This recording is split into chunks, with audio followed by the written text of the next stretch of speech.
성도 여러분, 오늘 신명기 19장 강해를 했는데요. 가나안 동쪽과 가나안 서쪽을 제가 바꾸어서 했습니다. 요단강 서편이 가나안 땅이고 요단강 동편이 두 지파 반이 있던 그러한 땅입니다. 그것을 먼저 정정하면서 설교를 잘 들어주시면 감사하겠습니다. 죄송하고 고맙습니다. 19장 강해입니다. 오늘은 세 가지를 여러분과 나누게 될 터인데요. 제일 먼저는 도피성 제도, 두 번째 한 절밖에 없지만 이웃의 경계표를 옮기지 말라, 세 번째는 정인의 거짓 정언에 관한 내용들을 여러분과 함께 말씀을 나누도록 하겠습니다. 우리가 함께 읽을 말씀은 신명기 19장 3절 말씀입니다. 오늘도 여러분들이 화면을 잘 보면서 말씀 한 구절 한 구절들을 잘 따라 해석해 나갈 수 있기를 바랍니다. 19장 3절 함께 합독합니다. 내 하나님 여호와께서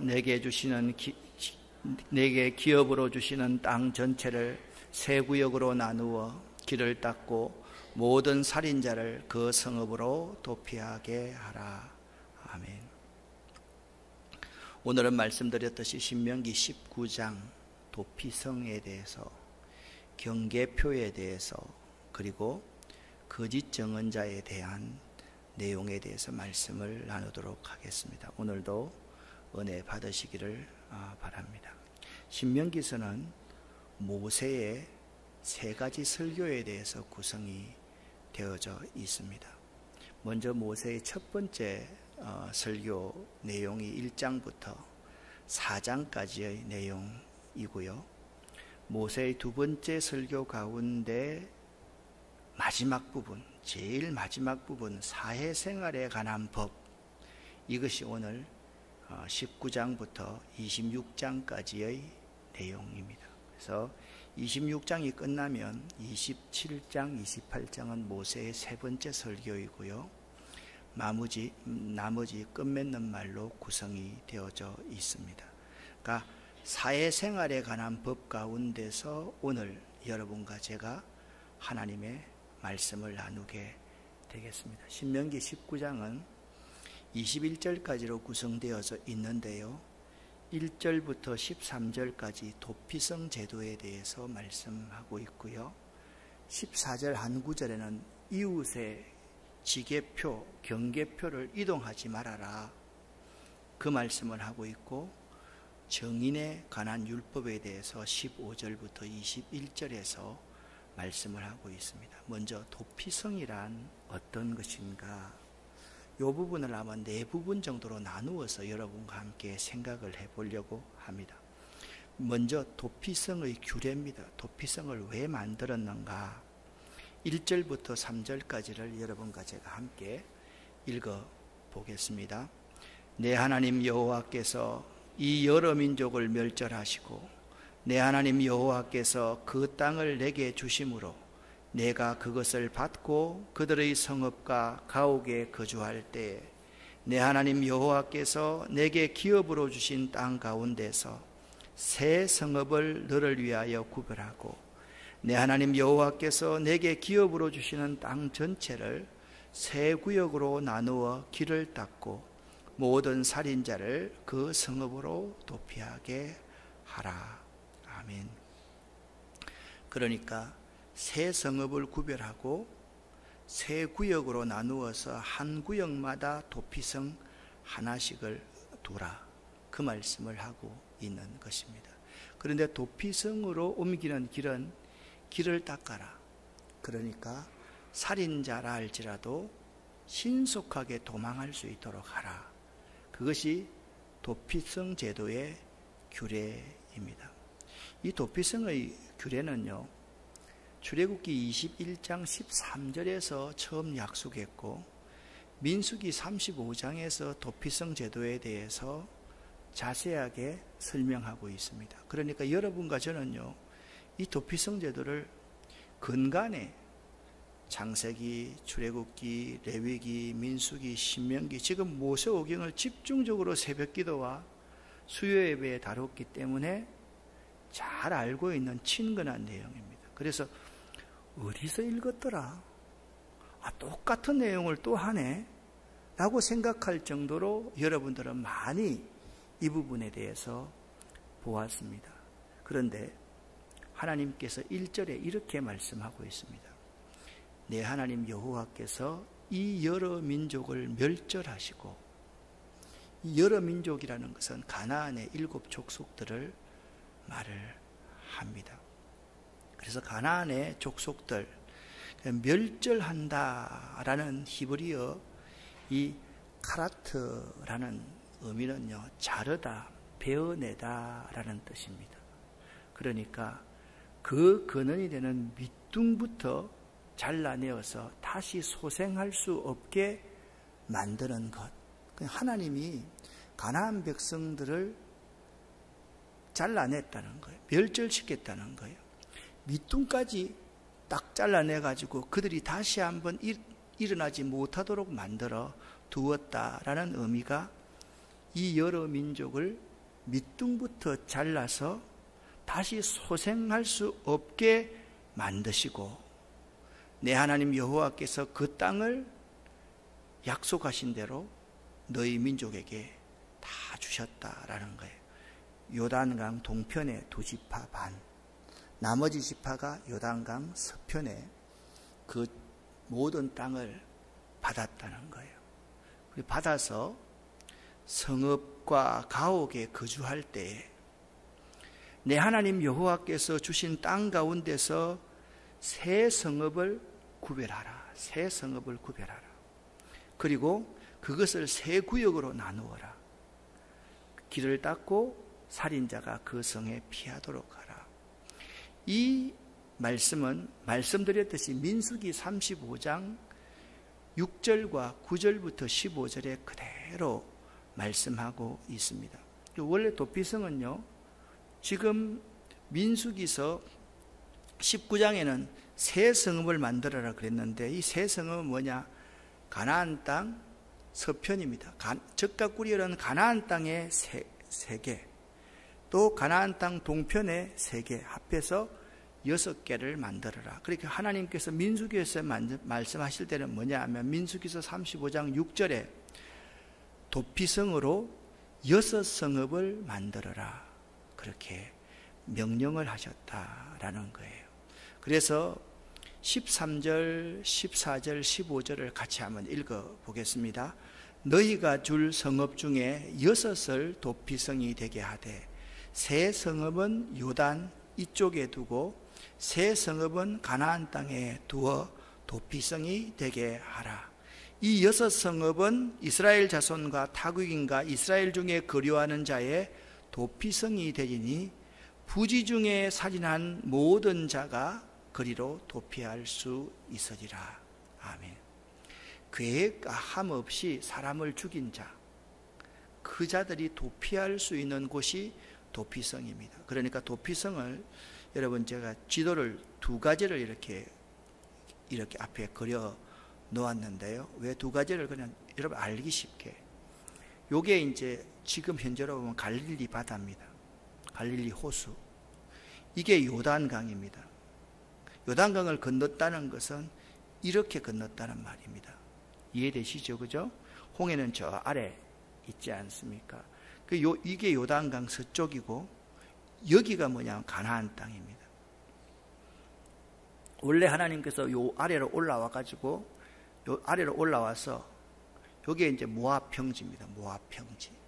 이 모압 평지에서 신명기서를 기록하면서 모세가 마지막 율법을 다시 선포하고, 이스라엘 백성들의 1세대는 다 죽었으니까 2세대, 3세들에게 가나안 땅에 들어가서 이렇게 살아라 라는 것을 재교육했습니다. 자, 이게 가나안 동편입니다. 그러니까 여러분이 알아야 될 것이 뭐냐면, 여기가 동쪽입니다. 그러니까 가나안 땅은 어디 있다고요? 항상 동쪽에 있어요. 자, 이스라엘 백성들의 모든 지파가 진군할 때 항상 동쪽 문을 향하여 간다. 기억나시죠? 그렇죠? 그러니까 가나안 땅은 동쪽에 있어요? 서쪽에 있어요? 동쪽에 있다라고 여러분 생각하시면 됩니다. 동쪽에 있는 세 지형이 어디냐? 게데스라는 지형이 있고, 그 다음에 세겜이라는 곳이 있고, 헤브론, 이 세 곳이 가나안 땅 동쪽에 있는 도피성입니다. 여러분 잘 보니까 보세요. 신약 성경에 보면 요 위에 지방을 어떤 지방이라 합니까? 갈릴리 지방. 따라합시다. 갈릴리 지방. 요 중간 지방을 사마리아 지방. 시작. 사마리아 지방. 여기 예루살렘 여기를 유다 지방. 갈릴리와 사마리아와 유다. 이렇게 예루살렘과 온 유다와 사마리아와 땅끝까지 이르러 내 증인이 되게 하려 하십니다. 그러니까 여러분 이걸 잘 보시면 하나님께서 도피성을 명령하실 때 도피성이 보세요. 아랫부분에 뭐가 있다고요? 헤브론의 도피성을 두고, 중간에 세겜 땅에 도피성을 두고, 게데스에서 도피성을 두라, 그렇게 말씀하고 있습니다. 자, 여기에서 이렇게 말한 베셀에 도피성을 두고, 길랏 라못에 도피성을 두고, 바산 골란에 도피성을 두라. 그러니까 여러분들이 저랑 함께 성경 공부를 할 때 이 6곳 이름은 다 못 외워도 돼요. 가나안 땅에 세 곳의 도피성을 두고, 가나안 땅 서쪽에 세 곳의 도피성을 두어라. 세 부분을 이렇게 딱 나눈 것, 상, 중, 하로 딱 나누어서 어떠한 부지 중에 살인하는 자라 할지라도 가까운 곳에 도피성이 있어서 자기의 생명을 보존할 수 있게 하나님께서 만들어 주셨다라는 사실을 여러분이 기억할 수 있으면 돼요. 자, 도피성은 몇 개라고요? 6개입니다. 요단강 동편에 3개, 요단강 서편에 3개가 있었다라는 것을 여러분들이 꼭 기억을 하시면 됩니다. 그런데 도피성에 들어가서 구원받을 자가 도대체 어떤 자인가? 무조건 살인한 자가 도피성에 들어간다고 해서 다 구원받을 수 있는 게 아닙니다. 4절 말씀에 보면 이렇게 말씀합니다. 같이 한번 읽어보겠습니다.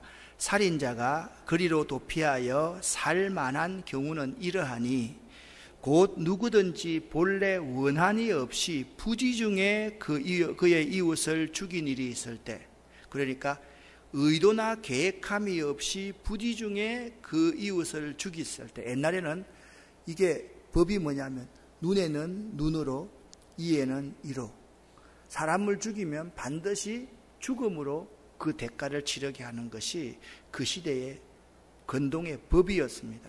그런데 성경은 이렇게 말씀하고 있습니다. 가령 5절입니다. 사람이 그 이웃과 함께 벌목하러 살림에 들어갔다가 도끼를 이렇게 막 내리꽂다가 도끼의 자루가 빠져가지고 그 도끼 난로에서 다른 사람을 죽였다고 합시다. 내가 고의로 한 게 아니잖아요. 부지 중에 한 자잖아요. 그렇게 하면 나의 잘못된 도구로 말미암아 사람들이 죽었으면 빨리 어디로 가야 되느냐? 도피성으로 달려가야 되는 거예요. 들어가서 도피성 안에 있는 여호와의 성전에 불을 딱 잡아야지 살 수 있다, 그렇게 말씀하고 있는 겁니다. 그래서 여러분, 고의로 살인한 자는, 의도를 가지고 살인한 사람은 도피성에 들어간다 할지라도 구원받을 수가, 살 수가 없다, 그렇게 말합니다. 7절 말씀을 보면 이렇게 말씀합니다. 그러므로 내가 내게 명령하기를 새 성읍을 너를 위하여 구별하노라 하노라. 새 성읍은 지금 가나안 땅의 새 성읍만 말하는 겁니다. 요단강 동편의 새 성읍을 말하는 겁니다. 그러니까 이 너를 위하여 구별한다는 말은 어떤 의미인가? 그러니까 누구든지 이런 살인은, 부지 중에 살인은 살인자가 될 수 있다 없다? 될 수 있다라는 거예요. 여러분들이 의도하지 않았는데 자동차를 몰고 갑니다. 자동차를 몰고 가다가 교통사고가 났어요. 상대방의 탄차 사람이 목숨을 잃었어요. 충격이 컸겠지만 옛날 그 시대의 법으로 하면 여러분들도 죽어야 돼요. 그럴 때 내가 고의로 하지 않았기 때문에 살 수 있는 방법이 있어야 되잖아요. 그 살 수 있는 방법이 뭐냐? 도피성 제도였다라는 사실을 알아야만 되는 거예요. 자, 도피성이란 무엇인가? 도피성에서 구원받을 수 있는 사람은 어떤 사람인가? 그런데 이 도피성은 어떤 곳이냐? 하나님의 명령에 의해서 만들어진 거라는 거예요. 인간들은 도피성을 만들 수 없어요. 여러분, 다른 사람들이 여러분의 자녀들의 손가락 하나를 상하게 했다고 칩시다. 그러면 사람이라는 존재는 어떤 존재가 손목 잘라버려요. 그게 사람이에요. 다른 사람이 나에게 해코지를 하면 사람 죽이고 싶은 게 사람이에요. 여러분, 간혹 길 가다가 아주 난폭 운전을 하는 사람만 빵빵빵빵 하고 문 열어가지고 막 욕하는 사람들 있죠. 그죠? 그런 사람, 옛날 이 도피성 제도가 없으면 그런 사람들은요, 다 죽어야 돼. 왜? 사람을 욕하면서 사람 죽이는 거니까. 그러니까 여러분, 이게 도피성 제도가요, 누구든지 성질 급한 놈도 구원받을 수 있고요, 성질이 느긋하게 살다가 나도 모르게 죽일 수도 있는데 다 구원받을 수, 이게 하나님의 명령이라는 거예요. 자, 9절 말씀을 같이 한번 읽어 보겠습니다. 또 너희가 오늘 내가 너희에게 명령하는 이 모든 명령을 지켜 행하여 내 하나님 여호와를 사랑하고 항상 그의 길로 행할 때에는 이 셋 외에 새 성읍을 더하여 내 하나님 여호와께서 내게 기업으로 주시는 땅에서 무죄한 피를 흘리지 말라. 이같이 하면 그의 피가 내게로 돌아가지 아니하리라. 아멘. 하나님께서 약속의 땅을 주실 때에 거기서 무죄한 자의 피를 흘리면 그 무죄한 자의 피가 내 머리로 돌아가는 거예요. 그러니까 그 죄 없이 억울하게 죽는 사람이 없어야 된다는 거예요.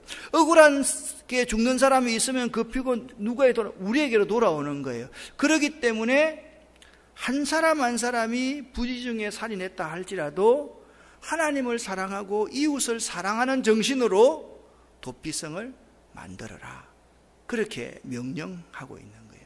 학자들 가운데 어떤 사람들은 이 셋 외에 새 성읍을 더하여, 이걸 보면 도피성이 9개 있었다. 원래 요단강 서편에 3개 있었고 새 성읍 가운데 알려지지 않았지만 3개 더 있었을 것이다. 그렇게 주장하는 사람이 있는데, 여러분 보시면 민수기 35장 내용을 보면 도피성은 분명히 6개입니다. 그렇기 때문에 이 새 성읍을 더하라는 것은 요단강 서편까지도 다 하나님의 율법이 적용되도록 하라라는 그러한 의미다라는 거예요. 그래서 여러분, 이게 구원받는 거 있잖아요. 억울하게 죽지 않고 구원받는 것은 하나님의 명령이에요.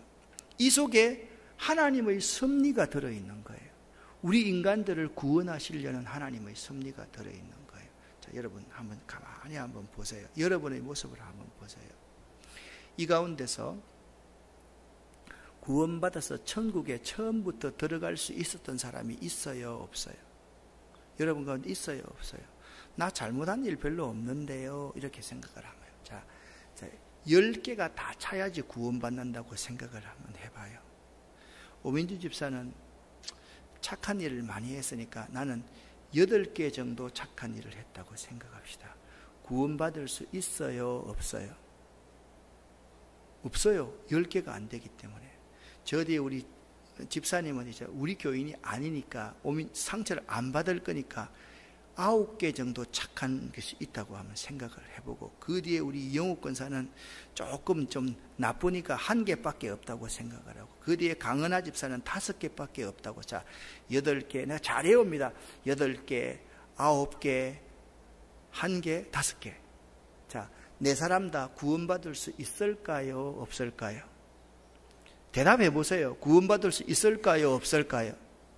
여러분과 저 가운데 10개 대 채울 수 있는 사람이 있을까요? 없을까요? 아무도 10을 다 채울 수 있는 사람이 없어요. 9인 사람에게는요, 예수 그리스도의 십자가의 은혜로 하나를 채워줘야지 구원을 받을 수가 있어요. 하나밖에 착한 일을 안 한 사람이 있으면 9개가 채워져야지 구원받을 수 있어요. 하나도 은혜이고 9개도 은혜예요. 5도 은혜이고 6도 은혜예요. 여러분 생각할 때는 이렇게 말합니다. 오후 5시에 와가지고 1달란트 받은 사람하고 아침 9시에 와가지고 1달란트 받은 사람하고 그런 차별이 어디 있습니까? 라고 이야기할 수 있지만 아니에요. 주인이 약속한 것은 하루 품삯이 1달란트를 약속한 거예요. 알지요? 그죠? 그러면 오후 5시가 1달란트를 받았으면 9시는 10달란트를 받아야 돼요? 아니에요. 주인이 약속한 것은 1달란트밖에 없다니까요. 그러면 오후 9시에 온 사람이 불평하면 돼요? 안 돼요? 그런데 우리는 불평합니다. 왜 비교해서 저 사람보다 내가 더 일 많이 했는데 왜 나는 월급을 더 많이 안 줍니까? 구원이라는 게 그런 게 아니거든요. 구원은요, 하나가 채워져도요, 전적인 은혜예요. 9개를 채워주셔도 하나님의 전적인 은혜예요. 이 도피성은 있잖아요, 정말 억울하게 죽을 수밖에 없는 사람을 구원해 주시는 거예요. 그래서 이렇게 말씀해 놓고 마태복음 11, 요한복음 14장 6절에 내가 곧 길이요 진리요 생명이니 나로 말미암지 않고는 아버지께로 올 자가 없느니라. 예수로 말미암지 않고서는 이 도피성 되신 곳에서 우리가 구원받을 수가 없는 거예요. 수고하고 무거운 짐진 자들아 다 내게로 오라. 마태복음 11장 28절입니다. 내가 너희를 쉬게 하리라. 우리 한 사람 한 사람이 그분의 은혜가 아니면 그분의 전적인 십자가 위에서의 대속의 은혜가 아니면 구원받을 수 있는 사람이 하나도 없는 거예요. 그래서 구약부터 지금까지 있잖아요. 도피성은 하나님의 명령에 의해서 만들어진 거예요. 우리가 예정론, 내정론 하는데 옛날에 예정론은 하나님이 예정해놨어. 미리 정해놓았어. 이게 예정론이라고 생각을 하기가 쉬워요. 죄송합니다. 이게 그냥 표현을 그렇게만 할게요. 요렇게는 다 구원받을 사람이고 요렇게는 구원 못 받을 사람이다. 여기 이제 장로님도 있고 권사님도 있고 사모도 있고 이렇기 때문에 요렇게는 구원 못 받을 사람이라 이야기했어요. 이해하세요? 그게 예정인 줄 알았어요. 예정은 그런 게 아니에요. 예정은 뭡니까? 하나님의 명령에 따라 구약에서 불뱀에 물려 죽는 사람들이 다 죽어갈 때 노소로 만든 뱀을 바라보는 자는 살 것이요. 노소로 장대 위에 매달았던 노뱀이 누구를 상징해요? 예표해요. 예수 그리스도를 예표하는 거예요. 예정이라는 것은 바로 이거예요. 누구든지 예수를 믿으면 멸망치 않고 구원을 얻게 하려 하심이라. 예수 안에 있으면 다 구원이 열려져 있는 거예요. 할렐루야. 그게 하나님의 예정입니다. 우리가 이걸 알아야 돼요. 이 도피성은 하나님의 명령으로 만들어진 것이에요. 사람이 임의로 만드는 것이 아니에요. 하나님이 사람을 이처럼 사랑하사 이 세상을 이처럼 사랑해서 하나님 명령을 지켜 행하고 하나님을 사랑하고 항상 하나님의 길을 행할 수 있도록 하기 위해서 도피성 제도를 명령해 놓았다라는 거예요. 그러면 도피성에 들어가도 구원받지 못할 사람들이 있습니다. 11절부터 13절까지는 다 읽어보셔야만 돼요. 함께 읽어보겠습니다. 그러나 만일 어떤 사람이 그의 이웃을 미워하여 엎드려 그를 기다리다가 일어나 상처를 입혀 죽게 하고 이 한 성읍으로 도피하면 그 본 성읍 장로들이 사람을 보내어 그를 거기서 잡아다가 보복자의 손에 넘겨 죽이게 할 것이라. 내 눈이 그를 긍휼히 여기지 말고 무죄한 피를 흘린 죄를 이스라엘에게서 제하라. 그리하면 내게 복이 있으리라. 아멘. 내게 복이 있으리라. 이 말은 그 사람 잡아 죽이면 복 받는다 그 말이 아니라 이스라엘 공동체 안에서 고의로 미운 마음을 가지고 죽여야 되겠다라고 해서 죽이는 사람, 그런 사람이 없어야지 서로 의심하지 않고 이스라엘 공동체가 화목하게 지낼 수 있다라는 의미가 그리하면 내게 복이 있으리라 라는 의미라는 것이에요. 자, 도피성이 왜 만들어진지 알겠죠? 실수로서 우리가 사람을 죽일 수가 있어요. 누구든지 그래요. 그런 사람들을 위해서 하나님이 명령해서 요단강 동편에 셋, 요단강 서편에 셋, 위에 둘, 중간에 둘, 아래에 둘, 이렇게 시줄과 날줄로서 우리가 구원받을 수 있도록 만들어 놓은 것이 도피성 제도다라는 것을 여러분이 명심하고 알아야만 돼요. 두 번째 주제입니다. 경계표를 이동하지 마라. 지계표예요. 요즘 여러분 청량하는 거 봤어요? 청량 봤어요? 이분들이 뭐 반응이 식사 안 했어요? 봤어요? 요즘 청량하고 나면 뭘 꽂아둬요? 빨간 이만한 한 20cm 정도 되는 거 탁 꽂아주잖아요. 내가 이런 경험이 많이 있어요. 옛날에 있잖아요. 저쪽에 있을 때 분명히 청량을 했어요. 저쪽 교회에 있을 때는 있잖아요. 진짜 내가 지금 생각하면 어떻게 내가 견디냈는지 모르겠어요. 옆에도 전부 다 내가 상상하지 못할 일들을 하시는 분들이에요. 낮에 와서 시청에서 나와가지고 지계표를 경계표를 꽂아놨잖아요. 아무도 안 볼 때 그걸 빼가지고 또 옮겨놨는 거야. 정말 내가 그 일을 당하면서 그게 한두 번이 아니야. 그래서 그분이 뭐라고 하는가 하면, 목사님 바보처럼 계시지 말고 저기서부터 이까지가 20m입니다. 그거 딱 재가지고. 그런데 있잖아요. 어떤 사람 한 사람은 그게 그래도 자기 땅이라고 그까지 다 만들어가지고 끝까지 싸우자고 대드는데 내가 나무 땅 빌려서 있으면서 어떻게 할 수도 없고, 그래서 내가 방법을 취했어요. 그 사람을 대적하면 안 되겠더라고요. 그래서 그때부터 제가 머리를 숙이기 시작했어요. 인사를 잘하기 시작했어요. 그랬더니 있잖아요. 나중에는 그냥 서로 잘 지나다가 왔어요. 참 내 가구가 진짜 어려웠거든요. 근데 이런 일들이요, 오늘날은 법이 있기 때문에 가능했는데 14절 말씀을 보면 이렇게 말은, 네 소유가 된 기업의 땅에서 조상이 정한 내 이웃의 경계표를 옮기지 마라. 이스라엘 백성들은 조상에게 물려받은 땅을 함부로 팔 수가 없어요. 그래서 구약 성경에 북쪽 이스라엘의 가장 악한 왕이 누구예요? 아합. 부인이 뭐예요? 이세벨이에요. 그 자기 궁전 앞에 포도원이 너무 좋아가지고 포도원을 사고 싶은 거예요. 포도원 팔아라. 그러니까 포도원 팔 수 있어요? 못 팔아요? 못 팔아요. 왜냐하면 조상으로부터 물려받은 거기 때문에 팔 수가 없어요. 팔면 안 되는 거거든요. 근데 안 판다고, 못 판다고 이야기했더니 아합의 부인 이세벨이 깨를 시켜가지고 이 사람을 죽여버리는 거예요. 죽이고 그 땅을 차지하는 거예요. 여러분, 그렇게 악한 사람들도 사실 있어요. 그래서 여러분, 그래서 이게 여기 보면 이스라엘 백성들은요, 조상에게 물려받은 것을 안 하지만은 밑에서 세 번째 줄 한편부터 한번 제가 읽어볼게요. 한편, 당시 이방 국가에서도 경계표는, 지계석은 극히 존중이 되어서 그 임의 이동을 엄히 금지시켰는데, 후일 로마 제국에서는 그러한 범법입니다. 제가 잘 했습니다. 범법 행위를 자행한 자에게 극형으로 다스렸대요. 극형으로. 그러니까 죽였다는 거예요.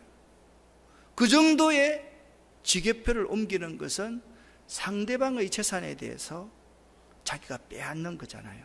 그래서 여기 여러분 보시면 십계명이 있잖아요. 십계명에 8계명 뭡니까? 저도 십계명이 헷갈리더라고요. 그래서 이렇게 해놔야지 알 것 같아서 8계명 뭐예요? 도둑질하지 말라. 십계명은요, 내 이웃의 것을 탐하지 말아라. 이게 8계명과 10계명에 걸리는 거예요. 도둑질하는 행위인 거예요. 내 이웃의 것을 탐하는 행위예요. 그렇기 때문에 내 이웃의 경계표를, 지계표를 옮겨서는 안 된다라는 거예요. 여러분, 진짜 엄격했어요. 이웃의 재산에 대해서 철저하게 지켜주지 않으면 안 된다. 그렇게, 그게 뭐예요? 하나님의 십계명을 지키는 거다. 하나님의 율법을 지키는 거다. 그렇게 말씀하고 있기 때문에 그래요. 자, 마지막 한 가지입니다. 이게 굉장히 중요한 건데요. 거짓 증인에 관한 율법에 대해서 말씀을 하고 있습니다. 자, 이 내용을 아래 파란색 부분으로 제가 정리를 해놨는데 시간이 없으니까 그 부분을 같이 한번 읽어볼까요?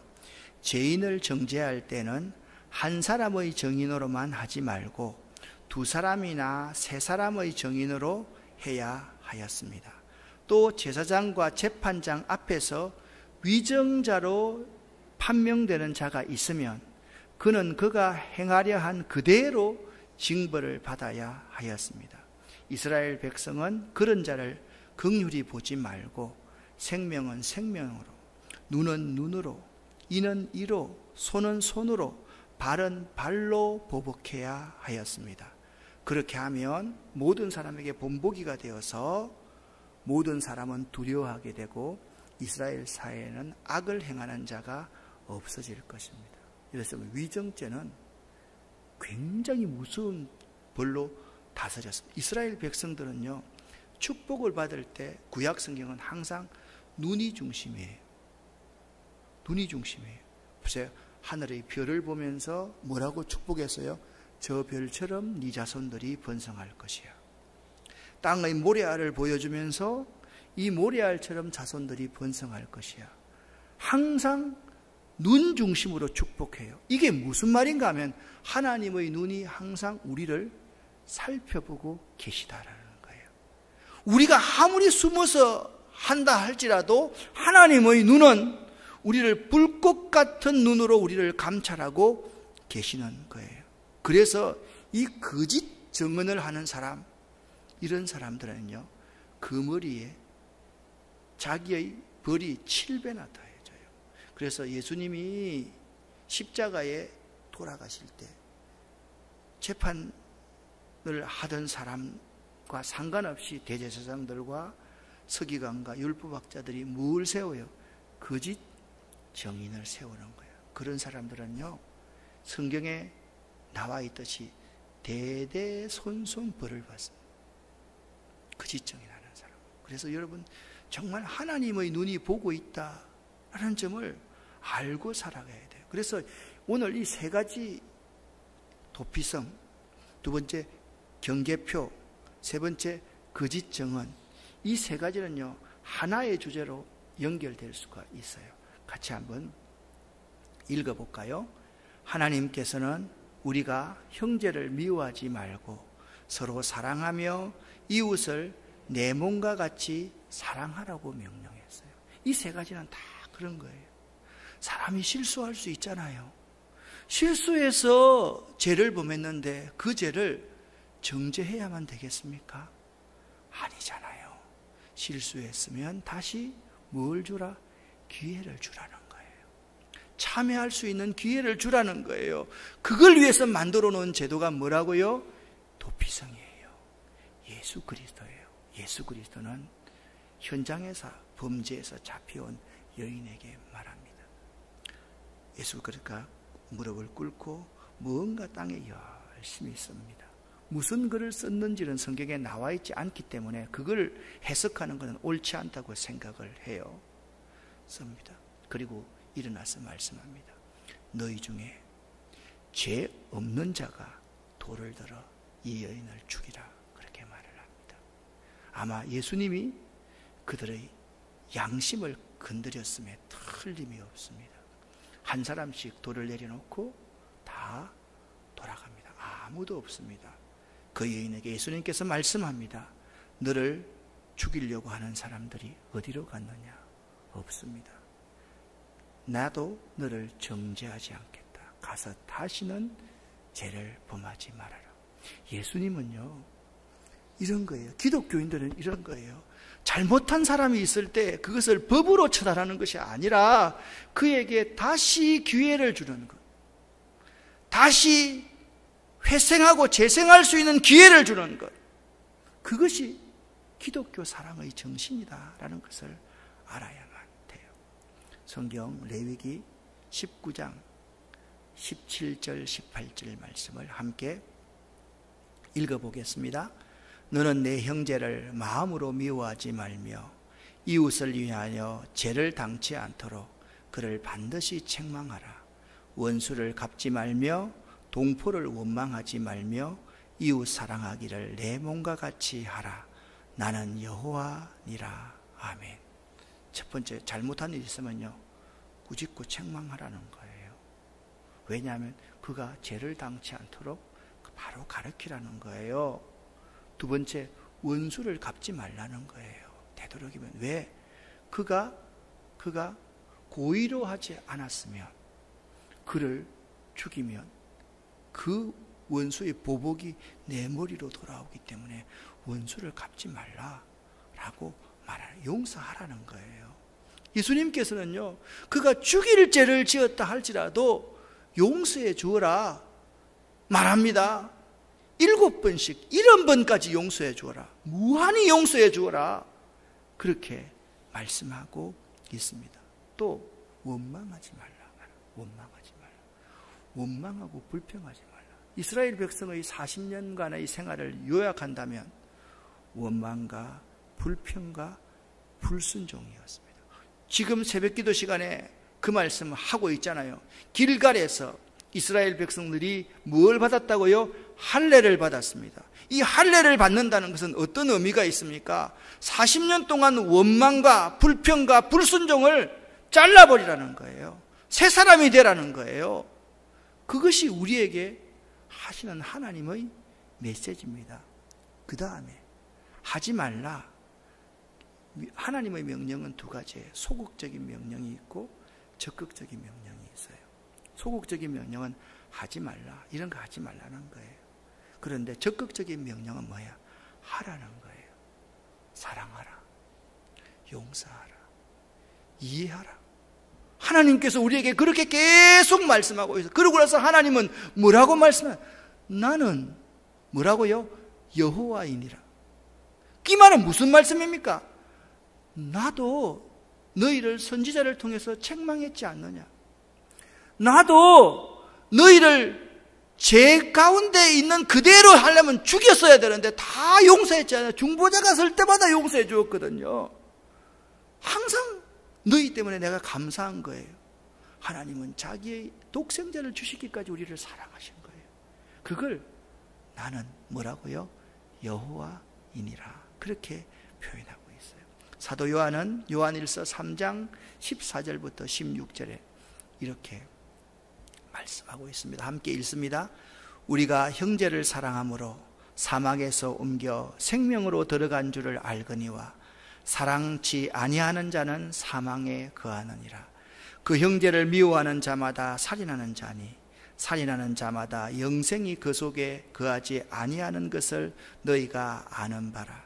그가 우리를 위하여 목숨을 버리셨으니 우리가 이로써 사랑을 알고 우리도 형제를 위하여 목숨을 버리는 것이 뭐하다? 마땅하다. 대단하다 아닙니다. 마땅하니라. 그가 우리를 위해서 목숨을 버리셨으니 우리도 형제를 용서하는 것이 마땅하고 우리도 형제의 죄를 사해 주는 것이 마땅하고 우리도 형제를 위해서 목숨을 버리는 것이 마땅하다. 그렇게 말합니다. 이 도피성 제도는요, 예수 그리스도를 우리에게 예표해 주시는 제도입니다. 경계표를 옮기지 않는 것도 마찬가지입니다. 정말 중요한 것은 우리 예수 그리스도의 정신을 바로 알아야 돼요. 두 번째, 또 생각할 것이 있습니다.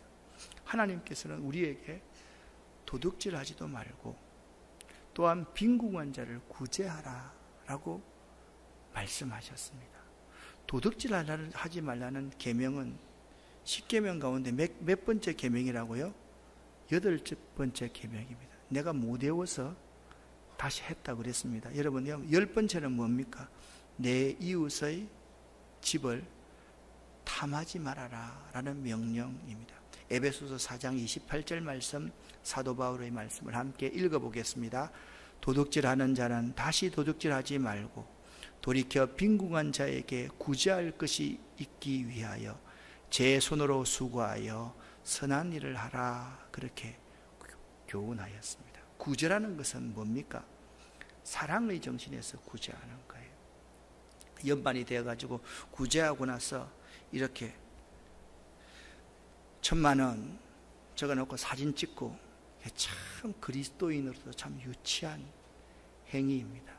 우리가 올해 강원도에 불 났을 때 우리 헌금해서 강원도로 가져갔잖아요. 그죠? 제가 속초 중앙교회 가가지고 저 사진 안 찍을 겁니다. 그러면 목사님, 언론에는 안 내고 어디 안 낼 테니까 그냥 이게 증거로 나와야 된대요. 관공서 같은 데 보고하기 위해서 남아야 된대요.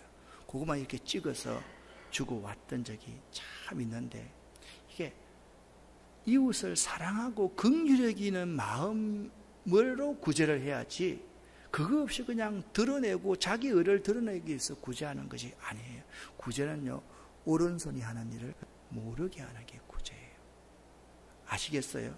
구제한다고 자꾸 드러내서는 안 돼요. 그래서 우리는 이웃에 대해서 악감을 품지 않아야 돼요.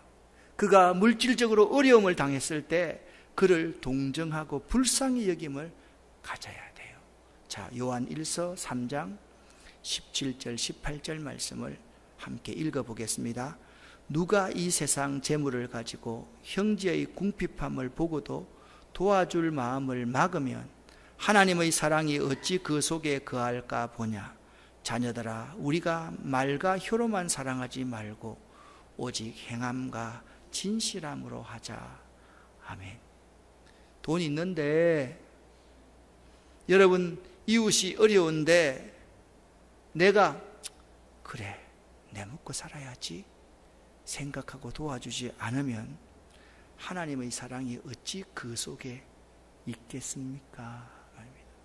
정말 우리가 말과 혀로만 사랑하는 사람이 아닌지, 우리가 행함과 진실함이 있는지 그 사실을 알아보자, 그렇게 말씀하고 있는 것입니다. 사랑하는 여러분, 이제 마지막 한 부분만 더 하겠습니다.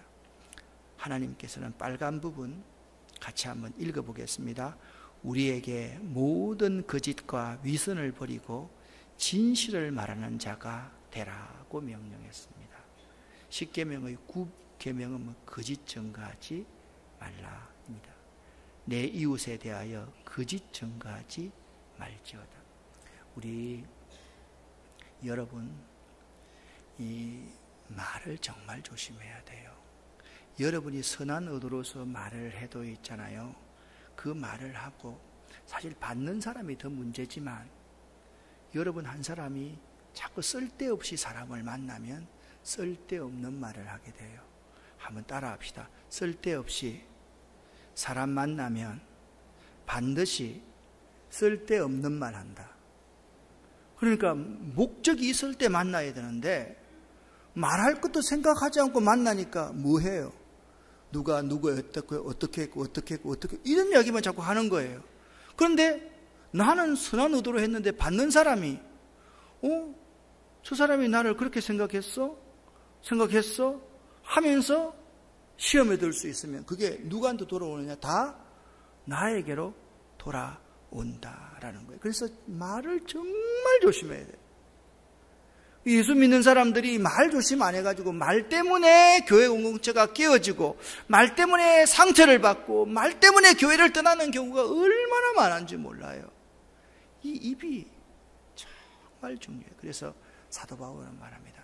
사랑엔 거짓이 없나니 그런즉 거짓을 버리고 각각 이웃으로 더불어 참된 말만 하라. 여러분, 참만 말해야지 거짓을 말하면 안 돼요. 왜냐하면 우리가 서로 한 형제와 한 자매이기 때문에 그렇습니다. 저는 이게 무슨 뜻일까가 고등학교 때 이럴 때는 이해가 안 됐는데 지금은 이해가 돼요. 보세요. 여러분의 자녀들이 안 좋은 일 했다고 칩시다. 그러면 내 피부친데 안 좋은 일, 안 좋은 말 했다고 해서 여러분들이 안 좋게 옮깁니까? 좋게 옮깁니까? 여러분의 자녀들이 나쁜 짓 했다고 해서 여러분이 자꾸 나쁘다고 그럽니까? 아니면 그 자녀에 대해서 긍정적인 마음으로 말을 옮깁니까? 긍정적인 말을 아주 옮기잖아요. 그래서 여러분 그거 알아야 돼요. 우리는 한 지체이기 때문에, 한 몸이기 때문에 정말 사랑하되 말과 혀로만 사랑하지 말아야 돼요. 말 가지고 사람을 죽이는 사람이 되지 말아야 돼요. 진심으로 행함과 진실함으로 서로 사랑하는 여러분과 제가 될 수 있기를 예수 이름으로 간절히 축원합니다. 옆 사람에게 인사합시다. 말 조심하겠습니다. 그 다음에 말로만 하지 않기를 바랍니다. 시작. 말로만 하지 말고 진짜 말 조심해야 돼요. 여러분, 사랑하되 행함과 진실로 해야지 말과 혀로만 번듯이 사랑해서는 절대로 안 된다. 이걸 꼭 기억할 수 있기를 바랍니다. 기도하겠습니다. 살아계신 아버지 하나님, 평이하고 평범한 성경 구절이지만 이 속에서 예수 그리스도와 예수 그리스도의 사랑의 정신을 저희가 본받습니다. 예수 그리스도, 도피성이신 예수 그리스도가 없었다면 우리가 어떻게 구원받을 수가 있었으며, 예수 그리스도의 그 신앙의 경계표, 지계표를 결코 물리지 않고 서로가 서로를 존중할 수 있는 저희가 될 수 있도록 도와주시옵소서. 말과 혀로만 사랑하지 않도록 도와주시고 행함과 진실함으로 사랑할 수 있도록 도와주셔서 말 조심, 또 말 조심, 거짓 정인 되지 않도록 도와주시옵소서. 예수 그리스도 이름으로 축복하옵고 간절히 기도 올립니다. 아멘.